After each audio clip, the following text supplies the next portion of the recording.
Pemirsa, sebuah kisah pilu dan bahagia dialami ibu dan anak di Musi Banyuasin setelah terpisah selama 45 tahun. Akhirnya pasangan ini bisa bertemu atas peranan dari orang nomor satu di Musi Banyuasin dan Bengkulu Selatan.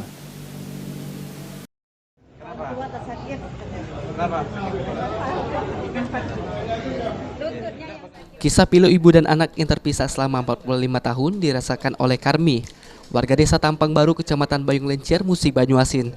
Yang terpisah dari ibu kandungnya bernama Karpen, warga desa Muara Danau Suginim, Bengkulu Selatan, sejak usianya masih 4 tahun. Setelah puluhan tahun berpisah, akhirnya pasangan ibu dan anak ini kembali bertemu dengan penuh haru atas bantuan serta peran dari dua bupati lintas provinsi, yakni Bengkulu Selatan, yang sempat memviralkan kondisi Karpen saat mencari anaknya bernama Karmi di media sosial dan langsung direspon oleh Karmi melalui handphonenya dan melaporkannya ke pemerintah desa setempat hingga akhirnya sampai ke PJ Bupati Musi Banyuasin Apriyadi.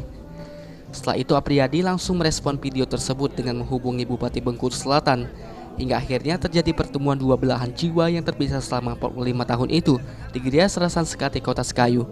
Di Bengkulu Selatan ini Pak Kusnan ini dengan tangannya sendiri menghantarkan Mbah Karpen ini ke Musi Banyuasin di kediaman rumah dinas Bupati Musi Banyuasin, mempertemukan Mbah Karpen dengan anaknya tercinta yaitu Karmi. Dan ini merupakan satu surprise. Ini jarang dilakukan oleh seorang kepala daerah. Dan memang sebenarnya ya tadi fungsi seorang pimpinan itu salah satu adalah memberi contoh yang baik pada masyarakat, terutama masyarakat luas, dan memberikan layanan yang baik kepada masyarakat.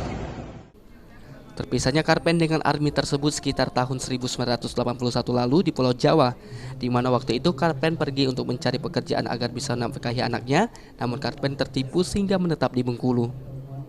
Rusi Iskandar, PAL TV.